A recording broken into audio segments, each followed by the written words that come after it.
Have you ever felt that strange ache in your chest when the world falls quiet? That sense that there's something just beyond the noise waiting for you to remember it. Not something new, but something ancient, something yours.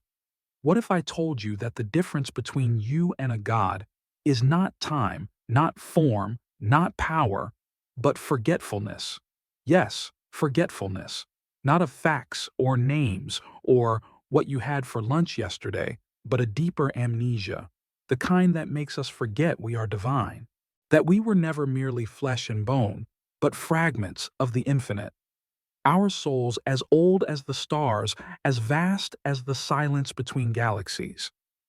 Among all the spiritual paths that whisper this truth into the ears of those brave enough to listen, few are as profound as veiled and as quietly dangerous as Hermeticism. We live in a time when life rushes past in pixels and push notifications. In a world screaming for our attention, we've grown addicted to distraction. We numb our pain instead of listening to it. We scroll past our suffering pretending it's not knocking on the door of our soul. Most people are looking for relief quick fixes, mental bandages, a little calm amid the chaos. But not the Hermeticist. The Hermeticist doesn't seek to quiet the storm by avoiding it. He walks into it. He doesn't ask for answers. He searches for the key, not a metaphorical one, a real key, the one that opens the final door. And that key, you won't find it in any book, temple, or YouTube video. It lives within, buried in the very center of your being, wrapped in seven veils like sacred mysteries guarding the gates of truth. To reach it is not a journey outward, it is a descent, a deep dive into the self, past every mask, every illusion, every identity you've ever worn. This video is not a tutorial. It's not a sermon. It's a map.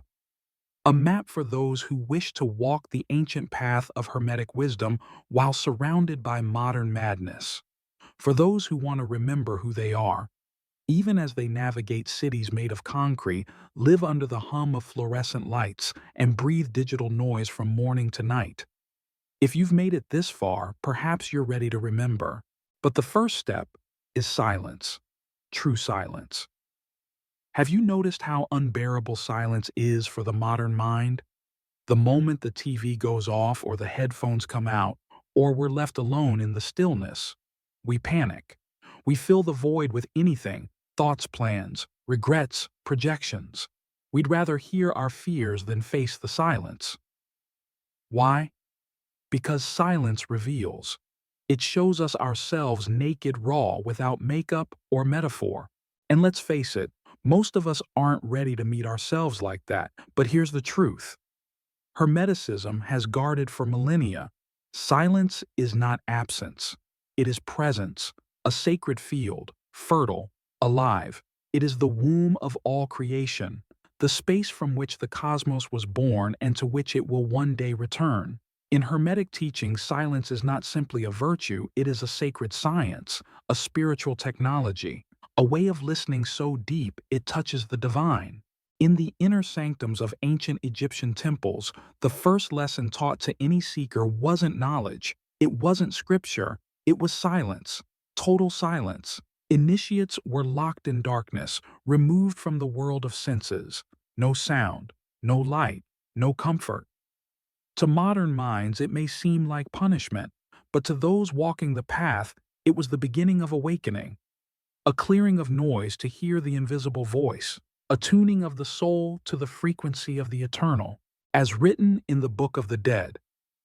The silence of the heart is the dwelling place of the gods.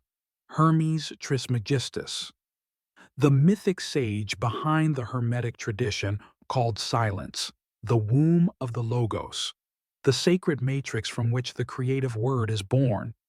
Before anything can be said, it must be heard, and pure hearing is only possible in silence. Even science is catching up slowly. A recent study at the Institute for Cognitive Sciences in Helsinki found that just 2 minutes of absolute silence activates emotional and sensory centers in the brain more intensely than even extended exposure to music. Let that sink in. 2 minutes of silence is more powerful than an hour of sound. Why? Because silence reorganizes. It doesn't just quiet the mind, it restructures it. It gives space for hidden truths to rise. But the Hermeticist is not content with just the silence of the room. He seeks silence on every level, not just around him, but within him. He searches for silence of the body, silence of thought, silence of identity. That profound stillness that arises when there's no longer a self trying to fix, explain, or control. When there's no I left to interpret, just being floating effortlessly in the current of the all. As the Corpus Hermeticum instructs, renounce the word if you wish to hear the divine word. This is not poetic advice. It's a direct command. Because what we call divine guidance, intuition, gnosis, none of it can be received while the mind is full of itself.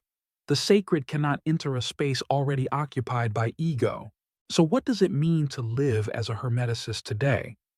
It means creating sacred pockets of silence deliberately and reverently, not as escapism, but as communion. Not to run from the world, but to open yourself to the real behind the illusion.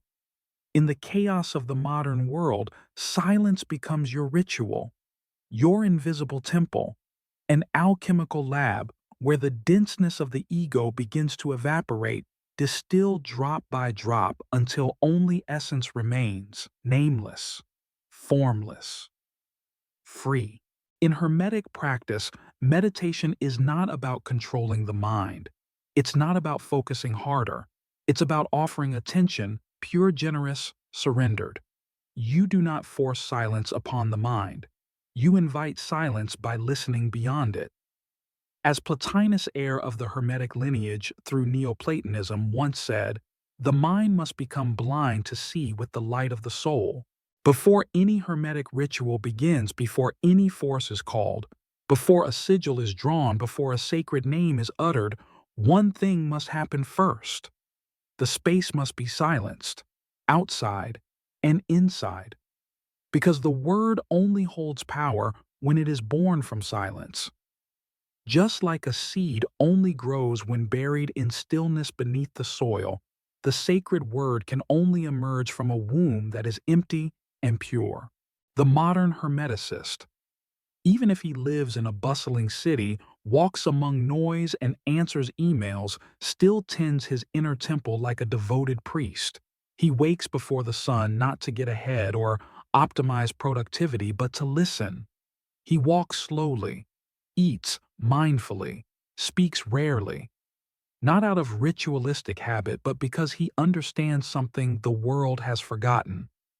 That silence is the only mirror in which truth can be reflected without distortion. And over time, something remarkable happens. Silence stops being an activity. It becomes an identity.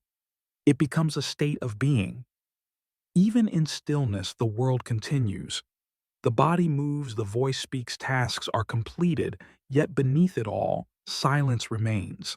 A quiet center holds steady at the heart of movement.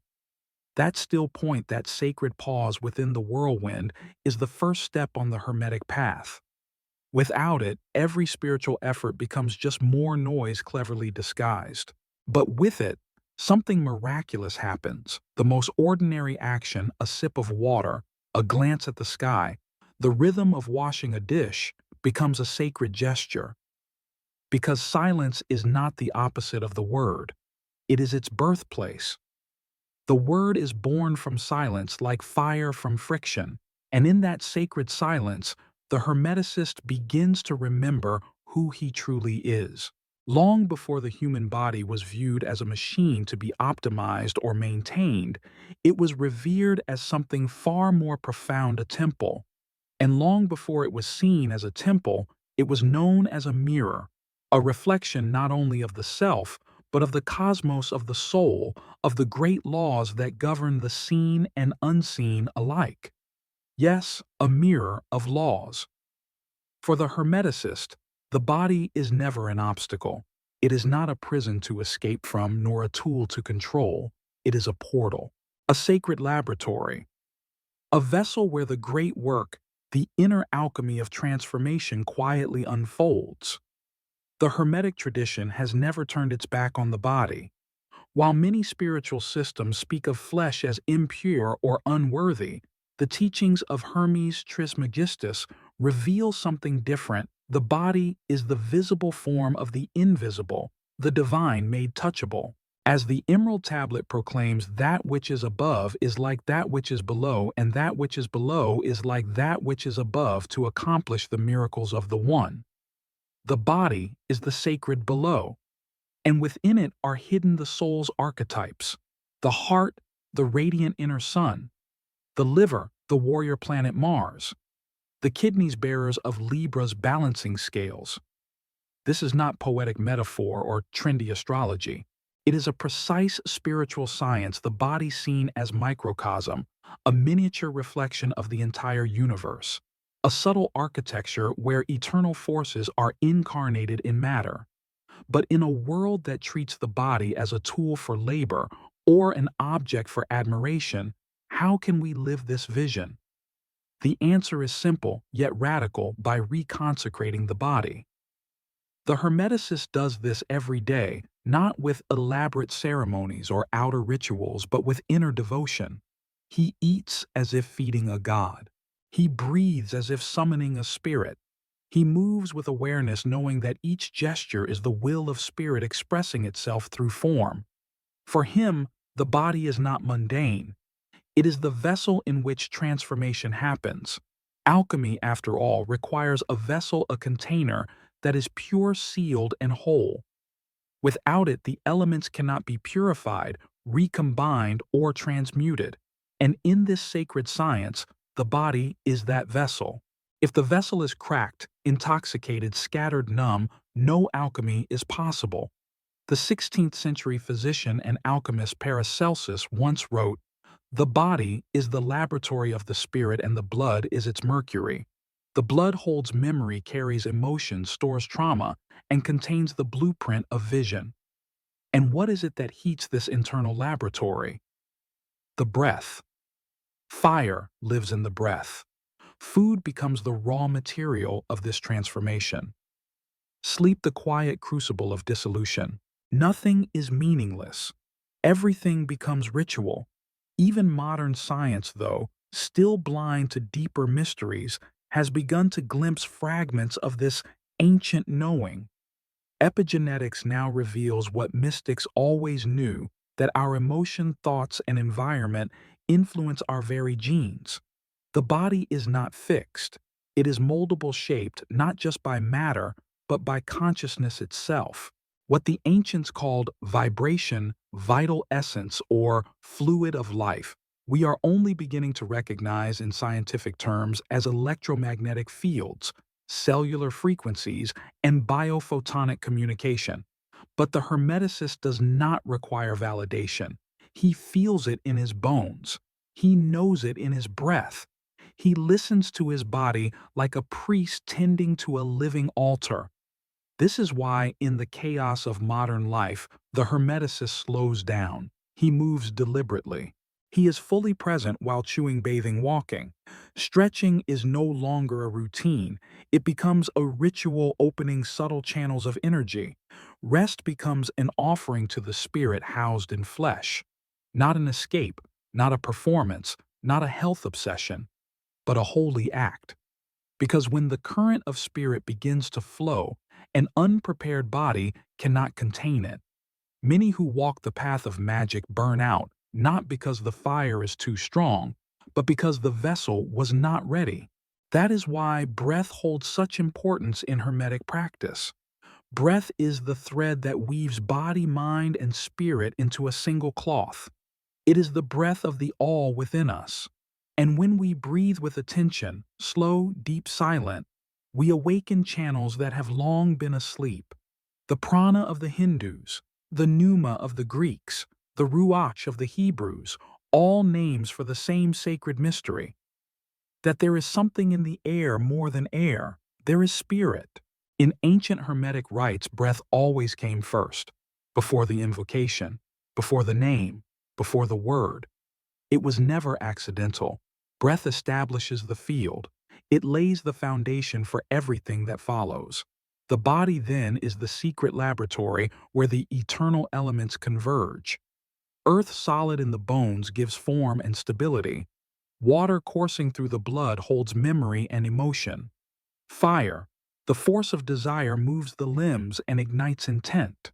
Air flowing with breath links the visible and the invisible, and ether dwelling silently in consciousness holds them all in unity. When we see the body as a temple, everything we put into it becomes an offering. Every sensation becomes a message. Every movement becomes a ritual. There is no such thing as a spiritual path that exists apart from the flesh. No real transcendence without full conscious embodiment. Hermes Trismegistus teaches us all is one, and the one reveals itself in all. And the first place this one reveals itself is right here, in this body, in this temporary home, in this portable temple, in this vessel of clay that when purified can contain the wine of the gods. And so the Hermeticist walks the world not as a seeker of escape, but as a silent witness of the sacred. If the body is the temple, then the mind is the altar. And like any altar, it may host fire or be left cold. It may uplift the spirit or drown it in noise. The question is, what do you place upon it? In Hermetic wisdom, the mind is not the enemy of spirit, but it is not yet its natural ally either. It must be trained, tamed, consecrated. And that training begins, like everything else, by returning again and again to the breath. After recognizing the body as a sacred vessel, a living temple where spirit and matter intertwine, the Hermeticist turns inward toward the realm that shapes reality from within the mind. Because the mind, neutral by nature, holds immense power, and precisely because it is neutral, it can be dangerous. The Kybalion. One of the foundational texts of Hermetic philosophy opens with the first of the 7 principles, the principle of mentalism. The all is mind, the universe is mental. This is not just an abstract idea or a poetic metaphor. It is a direct call, a call to supreme responsibility. If the universe is mental, then everything we perceive, feel, or experience is not separate from us. It is a reflection, a mirror of the structure of our own mind. But what kind of mirror is our mind? What does it truly reflect? A mirror can only reflect truth clearly if it is clean. But in modern life, our mental mirror is often clouded, covered in layers of static, unconscious beliefs passed down through generations, unresolved memories, habitual fears and desires we've never paused to question. We think we are thinking, but more often we are simply reacting. The modern mind is like a house where uninvited guests have taken up residence, and the true owner, he's long forgotten that this is his home. To walk the Hermetic path is first and foremost to reclaim inner sovereignty. It is to remember that we are the stewards of this mental space. The Hermeticist becomes a kind of spiritual gardener tending to the landscape of the mind with both gentleness and precision. He does not hate the weeds, but neither does he let them run wild. Observation becomes transformation. Silence, as we've seen before, is the fertile ground, but discernment is the tool that selects the right seeds to plant. Here, the mind is no longer just a mirror, it becomes a sword. And what does a sword do?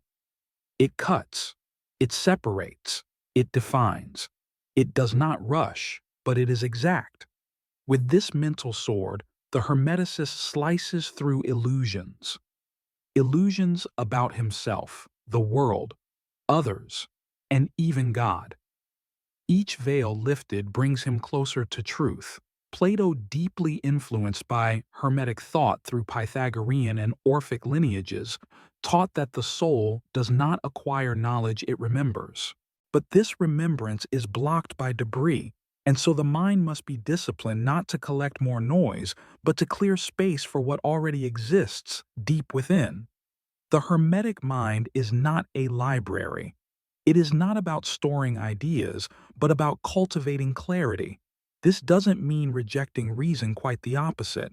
When reason is purified by silence and guided by intuition, it becomes a powerful ally of revelation.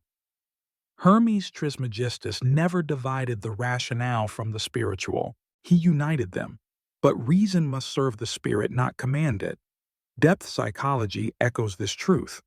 Carl Jung, deeply inspired by Gnosticism and Hermeticism, famously said, "Enlightenment does not come from imagining figures of light, but by making the darkness conscious." The Hermeticist does not run from his shadows. He studies them because he knows that the gold of consciousness lies hidden in the mud of the unconscious. In his mental laboratory, each thought is examined like a chemical reagent. What does this thought create? Expansion or contraction, clarity or confusion, love or fear. He does not become the thought. He contemplates it, and in doing so transforms it into a symbolic tool, a key for deeper work. Time-honored practices like Socratic questioning, archetype meditation, dream analysis, and even modern tools like journaling and active imagination all become sacred when done with pure intent and focused awareness. The mind is like a crystal. It can scatter light or focus it into a beam depending on its angle, its clarity, and its alignment. But beyond being a mirror or a sword, beyond even being a crystal, the mind is a portal. When purified, silenced, and aligned with the heart, it opens the doorway to higher realms, not fantasy, but deeper, expanded perception. At that point, the mind becomes a vessel of gnosis, direct living, unquestionable knowing. Not theory, not belief, experience. The mind, when it reflects truth with precision and cuts illusion with skill, becomes a tool of the higher will. No longer a servant of ego or impulse, it becomes an agent of the all.